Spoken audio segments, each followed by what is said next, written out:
हरे कृष्णा।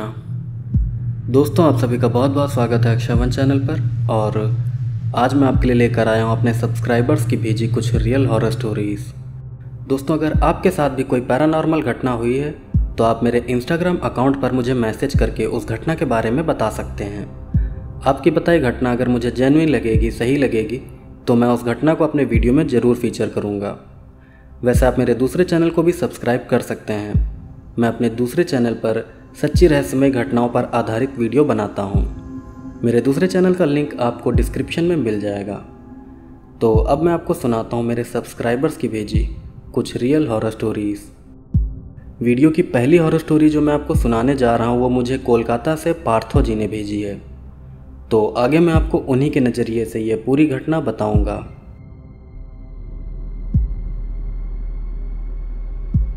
मेरा नाम पार्थो है। मैं कोलकाता के गारिया नाम के शहर का रहने वाला हूँ और आज मैं आपको मेरे साथ हुई एक बहुत ही भयानक घटना बताने जा रहा हूँ। ये घटना मेरे साथ आज से 4 साल पहले हुई थी। उस समय मैं एक एडवोकेट के असिस्टेंट के तौर से काम करता था। जिन एडवोकेट के लिए मैं काम करता था उनका घर मेरे घर से सिर्फ 1 किलोमीटर दूर था, इसलिए मुझे उनके घर आने जाने में कोई परेशानी नहीं होती थी। मैं अक्सर उन एडवोकेट के घर पर देर रात तक काम किया करता था। तो इसी तरह एक बार मैं उन एडवोकेट के घर पर काम कर रहा था। उस रोज़ काम ज़्यादा था, जिस वजह से काम करते करते मुझे रात के 3 बज गए थे। फिर अपना काम ख़त्म करके मैं वापस अपने घर के लिए चल पड़ा। तो बात यह है कि मेरे घर से कुछ दूरी पर एक तालाब पड़ता है और मेरे पड़ोस के कई लोग उस तालाब से रात के समय चोरी छिपे मछलियाँ पकड़ा करते थे। इसलिए मैंने सोचा था कि मैं भी उस तालाब के पास से होता हुआ घर जाऊंगा, ताकि अगर मेरा कोई दोस्त वहाँ पर मछलियाँ पकड़ रहा होगा तो मैं भी उससे कुछ मछलियाँ ले लूँगा। यही सोचकर मैं उस तालाब की तरफ जाने लगा। फिर जब मैं उस तालाब के थोड़ा नज़दीक पहुँचा तब मैंने देखा कि वहाँ पर कोई भी मछली नहीं पकड़ रहा है। ये देखकर मुझे थोड़ा अफसोस हुआ, क्योंकि मैंने सोचा था कि आज मैं यहाँ से कुछ मछलियाँ लेकर जाऊँगा। खैर, फिर मैं वहाँ से वापस अपने घर की तरफ जाने लगा। पर जैसे ही मैं अपने घर की तरफ मुड़ा वैसे ही मेरी नज़र तालाब किनारे बैठे एक बच्चे पर पड़ी। उस बच्चे को वहाँ देखकर मैं बहुत हैरान रह गया था। मैं सोच रहा था कि अभी थोड़ी देर पहले उस तालाब के किनारे कोई भी नहीं था, फिर अचानक ये बच्चा वहाँ पर कहाँ से आ गया। मैं अपनी जगह खड़ा होकर बहुत हैरानी से उस बच्चे को देख रहा था। मैंने देखा कि वो बच्चा तालाब किनारे बैठकर तालाब के पानी में अपना पैर भिगो रहा है और साथ ही ज़ोर ज़ोर से हंस भी रहा है। ये देखकर मुझे बहुत अजीब लगा। मैं सोचने लगा कि आखिर इतनी रात को कोई बच्चा अकेले तालाब के पास क्या कर रहा है। फिर मैं उस बच्चे को आवाज़ लगाते हुए उसके पास जाने लगा। मैं आवाज़ लगाते हुए उस बच्चे से कह रहा था कि ए लड़के, अकेले इतनी रात को यहाँ क्या कर रहे हो। लेकिन हैरानी की बात थी कि वो बच्चा मेरी आवाज़ पर बिल्कुल भी ध्यान नहीं दे रहा था। फिर मैं उस बच्चे के थोड़ा नज़दीक चला गया और एक बार फिर से मैंने उस बच्चे को आवाज़ लगाते हुए कहा कि बच्चे, तुम कहाँ से आए हो और इतनी रात को यहाँ अकेले क्या कर रहे हो। अब की बार मेरी आवाज़ सुनकर उस बच्चे ने अपना सर मेरी तरफ घुमा दिया। जब उस बच्चे ने अपना सर मेरी तरफ घुमाया तब उसका चेहरा देखकर मैं बिल्कुल हैरान रह गया। दरअसल मैंने देखा कि उस बच्चे की आंखें सफ़ेद रोशनी से बिल्कुल चमक रही थीं। वो बच्चा दिखने में बाकी बच्चों की तरह ही था, लेकिन उसकी आंखें सफ़ेद रंग के छोटे बल्ब की तरह चमक रही थीं। वैसे तो ये बात बहुत ही डरा देने वाली थी, लेकिन पता नहीं क्यों उस बच्चे को देखकर मुझे डर नहीं लगा, बल्कि मैं बस हैरानी से उस बच्चे को देखता रह गया। वो अजीब बच्चा भी मेरी तरफ देख रहा था और मेरी तरफ देखकर वो मुस्कुरा रहा था। फिर मेरे देखते ही देखते अचानक से वो बच्चा भागकर पास में लगे एक पेड़ के पीछे चला गया। मैं भी भागकर उस बच्चे के पीछे गया, पर जब मैं उस पेड़ के पास पहुंचा तब मैंने देखा कि वो बच्चा अब वहां पर नहीं है। मैंने उस बच्चे को हर जगह ढूंढा, लेकिन वो बच्चा मुझे कहीं नहीं दिखा। वो बच्चा उस जगह से गायब हो गया था। उस बच्चे को इस तरह गायब होता देख मुझे बहुत डर लगने लगा। डर के मारे मैं पसीना पसीना हो गया था। इसके बाद मैं भागते हुए अपने घर की तरफ जाने लगा। मैं जब भागते हुए घर जा रहा था तब भी मुझे ऐसा लग रहा था कि जैसे कोई और भी मेरे पीछे भागते हुए आ रहा है। फिर थोड़ी ही देर में मैं अपने घर के पास पहुंच गया। मैं अपने घर के दरवाजे के पास पहुंच गया था, लेकिन जैसे ही मैं अपने घर का दरवाज़ा खटखटाने वाला था, वैसे ही अचानक मुझे ऐसा लगा कि जैसे किसी ने मुझे पीछे से बहुत तेज़ धक्का दिया हो। उस धक्के से मैं मुंह के बल ज़मीन पर गिर गया। फिर गिरते ही मुझे ऐसा लगा कि जैसे कोई बहुत ही भारी चीज़ मेरी पीठ पर आकर बैठ गई हो। लेकिन बहुत ही हैरानी की बात थी कि जब मैंने अपनी पीठ पर हाथ मारा तब मुझे अपने ऊपर कोई भी चीज़ महसूस नहीं हुई। वो चीज़ जो भी थी वो दिखाई नहीं दे रही थी और ना ही मैं उस चीज़ को छू पा रहा था, लेकिन तब भी वो चीज़ मुझे ज़मीन पर दबा कर रखे हुए थी। मैं उस चीज़ से छूटने के लिए छटपटा रहा था। फिर कुछ देर मेरे छटपटाने के बाद अपने आप ही वो चीज़ मेरी पीठ से हट गई। अपनी पीठ से भारीपन हटते ही मैं तुरंत अपने पीछे पलटकर देखने लगा, लेकिन मुझे अपने पीछे कोई भी दिखाई नहीं दिया। वो जो भी चीज़ थी अब वहाँ से जा चुकी थी। इसके बाद मैं अपने घर चला गया। उस रात घर पर मैंने ये बात किसी को नहीं बताई, पर अगले दिन मैंने घर वालों से रात को मेरे साथ हुई ये पूरी घटना बता दी। मेरे घर वाले भूत प्रेतों पर विश्वास करते हैं, इसलिए उन्होंने मेरी बात पर भरोसा कर लिया। मेरी बात सुनकर मेरी मम्मी बहुत घबरा गई थी, इसलिए उन्होंने मुझे झाड़ फूंक करने वाले एक बाबा को दिखाया। मैंने उन बाबा को भी अपने साथ हुई घटना बता दी। मेरी बात सुनकर उन बाबा ने हमें बताया कि तुम्हारा सामना जिस बच्चे से हुआ था वो कोई बच्चा नहीं बल्कि एक बच्चे की आत्मा थी। वो बच्चा उसी तालाब में डूब कर मरा था और मरने के बाद से ही वो आत्मा उस तालाब के आसपास भटक रही है। इतना बोलने के बाद उन बाबा ने मुझे पहनने के लिए एक ताबीज़ दिया और मुझसे कहा कि अब कभी भी तुम उस तालाब के पास मत जाना, वरना तुमको खतरा हो सकता है।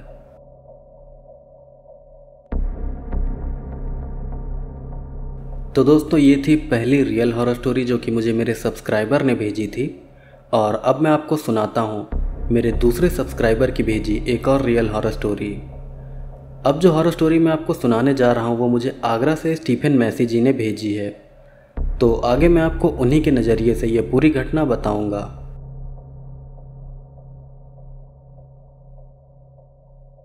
मेरा नाम स्टीफन मैसी है।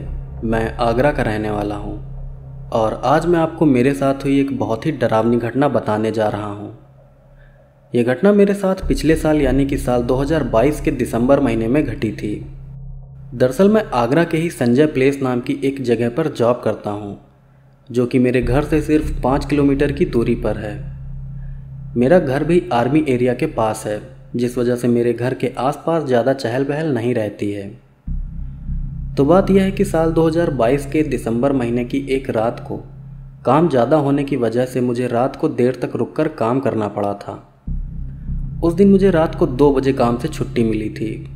फिर काम से छूटते ही मैं अपनी साइकिल लेकर घर को जाने लगा। जब मैं अपने घर की तरफ जा रहा था तब सड़कें बिल्कुल खाली थीं और चारों तरफ बिल्कुल सन्नाटा फैला हुआ था। फिर जब मैं अपने घर पहुंचने ही वाला था तभी मैंने देखा कि रास्ते में एक काला इंसानी साया खड़ा है। वो साया बहुत लंबा था और उस काले साये की आंखें भी बिल्कुल लाल रंग की थीं। उस काले साये के नाक, कान, मुंह कुछ भी नहीं था। वो बस एक बड़ी सी इंसानी परछाई जैसा था। उस भयानक साये को देखकर मैंने अपनी साइकिल रोक दी और उस साये की तरफ देखने लगा। वो काला साया भी सीधा मेरी तरफ ही देख रहा था। उस काले साये को देखकर मुझे बहुत डर लग रहा था। मैं सोच रहा था कि पता नहीं ये मेरे साथ अब क्या करेगा। मैं वहाँ खड़ा होकर उस साये को देख ही रहा था कि तभी एकदम से पुलिस की एक जीप उस काले साये के बिल्कुल बगल से निकल गई। लेकिन हैरानी की बात थी कि उस जीप में बैठे पुलिस वालों ने उस काले साये पर बिल्कुल भी ध्यान नहीं दिया। ऐसा लग रहा था जैसे वो काला साया पुलिस वालों को दिखाई ही ना दिया हो। तभी पुलिस की जीप के वहाँ से जाने के बाद वो काला साया भी अचानक ही वहाँ से गायब हो गया। इसके बाद मैं भी चुपचाप अपने घर चला गया। फिर जब मैं अपने घर पहुँचा तब घड़ी में टाइम देखकर मैं बिल्कुल हैरान रह गया। दरअसल मैंने देखा कि उस समय घड़ी में रात के 3 बज रहे थे।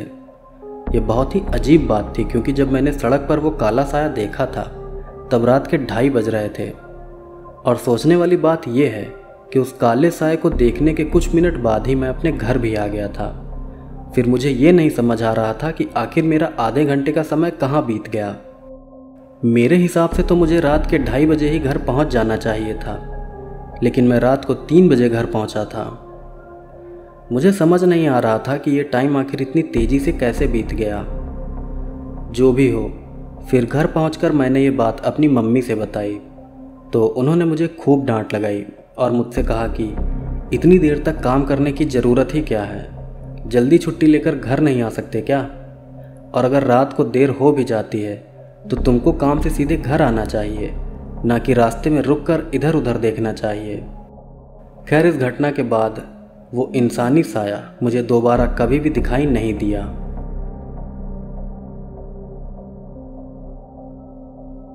दोस्तों, ये थी दूसरी हॉरर स्टोरी जो कि स्टीफन मैसी जी ने मुझे भेजी थी, और मुझे लगता है कि स्टीफन का सामना एक शैडो मैन या शैडो पर्सन से हुआ था। शैडो पर्सन को देखे जाने की बहुत सी घटनाएं पूरी दुनिया में होती रहती हैं। शैडो मैन को देखे जाने की ज़्यादातर घटनाओं में एक बात हमेशा कॉमन होती है, और वो बात है टाइम का तेज़ी से बीत जाना। मैंने पहले भी शैडो मैन की कई स्टोरीज़ आपको सुनाई हैं, और उन सभी स्टोरीज़ में जिस इंसान का सामना शैडो मैन से होता है, उस इंसान का टाइम बाकी लोगों के टाइम के मुकाबले बहुत तेज़ी से बीत जाता है। ऐसा क्यों होता है, इस बात की सही जानकारी मुझे नहीं है। वैसे एक बात और मैं आपको बताना चाहूँगा। दरअसल मुझे लगता है कि शैडो मैन इस्लाम धर्म में बताए गए जिन्नों में से किसी एक ख़ास तरह का जिन्न होता है। अब पता नहीं मेरा ये अंदाज़ा सही है या नहीं, लेकिन आपका इस बात को लेकर क्या मानना है, आप कमेंट करके ज़रूर बताइएगा। तो अब आते हैं अपनी आज की तीसरी हॉरर स्टोरी पर। अब जो पैरानॉर्मल घटना मैं आपको बताने जा रहा हूँ वो मुझे सूरत से अल्तमस जी ने भेजी है, तो आगे मैं आपको उन्हीं के नज़रिए से ये पूरी घटना बताऊँगा।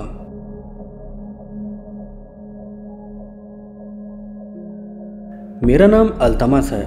मैं गुजरात राज्य के सूरत शहर का रहने वाला हूँ, और आज मैं आपको मेरे और मेरे एक दोस्त के साथ हुई एक बिल्कुल सच्ची और बहुत ही अजीब घटना बताने जा रहा हूँ। ये घटना हमारे साथ आज से 2 महीने पहले हुई थी। दरअसल 2 महीने पहले मेरे दोस्त ने एक नई बाइक ली थी। मेरे दोस्त को बाइक तो मिल गई थी, लेकिन उसको अभी गाड़ी की आरसी बुक नहीं मिली थी। मैं और मेरा दोस्त साथ में ही काम करते हैं, तो 2 दिन बाद हम दोनों गाड़ी की आरसी बुक लेने रेंडर नाम की जगह पर गए थे। उस रोज़ हम दोनों रात को 8 बजे अपने काम से छूटे थे, और फिर काम से सीधा हम लोग आरसी बुक लेने रेंडर चले गए थे। हम दोनों नई बाइक से ही आरसी बुक लेने गए थे। फिर रेंडर जाकर हमने बाइक की आरसी बुक ली, और उसके बाद हम वापस अपने घर की तरफ जाने लगे। हम दोनों के घर पास में ही हैं, इसलिए हमको एक ही जगह जाना था। वापस आते समय बाइक मैं चला रहा था। हम दोनों दोस्त आपस में हंसी मजाक करते हुए घर की तरफ जा रहे थे। फिर मजाक करते करते हम दोनों अपने घर वाले रास्ते की जगह कॉजवे रोड पर पहुंच गए। तभी मेरे दोस्त को याद आया कि हम लोग गलत रास्ते पर आ गए हैं। फिर उसने मुझसे कहा कि भाई, हम लोग गलत रास्ते पर आ गए हैं, ये कॉजवे रोड है। मेरे दोस्त ने जैसे ही कॉजवे रोड का नाम लिया वैसे ही मैं घबरा गया, क्योंकि मैंने कई लोगों से सुन रखा था कि कॉजवे रोड हॉन्टेड है। मैंने ये भी सुना था कि उस रोड पर एक्सीडेंट भी बहुत ज़्यादा होते हैं। फिर मैंने अपने दोस्त से कहा कि ठीक है, मैं गाड़ी घुमा लेता हूँ। इस पर मेरे दोस्त ने कहा कि नहीं, बाइक मत घुमाओ, आगे से भी एक मोड़ है जो घर के लिए जाता है, तुम बाइक उस रास्ते पर मोड़ लेना। दोस्त की बात पर मैंने कहा कि ठीक है, मैं उसी रास्ते से बाइक घर की तरफ ले चलूँगा। इतना बोलकर मैं बाइक लेकर आगे जाने लगा। फिर तभी एक मोड़ पर मेरे दोस्त ने कहा कि हाँ, यही वो मोड़ है जो हमारे घर की तरफ जाता है। फिर जब मैं बाइक उस मोड़ की तरफ घुमाने लगा, तभी मैंने देखा कि उस मोड़ पर सड़क किनारे एक बड़ा सा पीपल का पेड़ लगा हुआ है। पता नहीं क्यों उस पीपल के पेड़ को देखकर मुझे बहुत डर लग रहा था। फिर जब मैं बाइक लेकर उस पेड़ के पास से निकला, तभी मैंने देखा कि एक सफ़ेद रंग का कुत्ते जैसा कोई जीव उस पीपल के पेड़ से निकलकर सीधा हमारी बाइक के पीछे आ रहा है। वो जीव पहले तो किसी कुत्ते की तरह 4 पैरों पर चल रहा था, लेकिन हमारी बाइक का पीछा करते करते वो जीव अचानक ही किसी इंसान की तरह 2 पैरों पर चलने लगा। ये देखकर मैं बहुत डर गया था। उस जीव को अपने पीछे आते देख मैंने अपनी बाइक की स्पीड भी बहुत बढ़ा दी थी। फिर हमारा पीछा करते करते वो जीव अचानक से ही गायब हो गया। मेरे दोस्त ने भी उस जीव को देखा था। फिर कुछ ही देर में हम दोनों घर के पास पहुंच गए। घर के पास पहुंचकर मैंने अपने दोस्त को उस अजीब जीव के बारे में बताया। मैंने उससे कहा कि वो जीव पहले किसी कुत्ते जैसा लग रहा था, जो बाद में हमारा पीछा करते करते किसी इंसान की तरह 2 पैरों पर भागने लगा।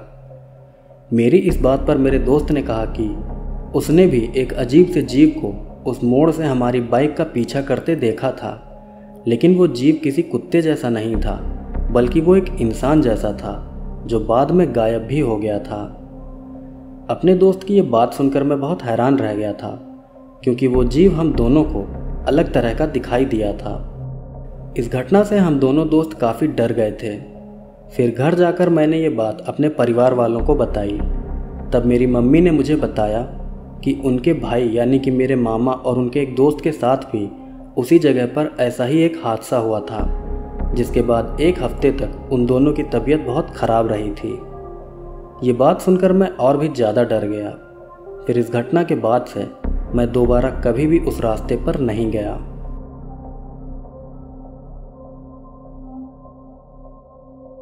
तो दोस्तों, ये थी आज की कुछ रियल हॉरर स्टोरीज़ जो कि मुझे मेरे सब्सक्राइबर्स ने भेजी थी, और मैं उम्मीद करता हूँ कि ये सभी स्टोरीज़ आपको पसंद आई होंगी। अगर ये स्टोरीज़ आपको पसंद आई हैं तो प्लीज़ आप इस वीडियो को लाइक करिए, और इन कहानियों के बारे में, इन स्टोरीज़ के बारे में आपकी क्या राय है आप कमेंट करके ज़रूर बताइए।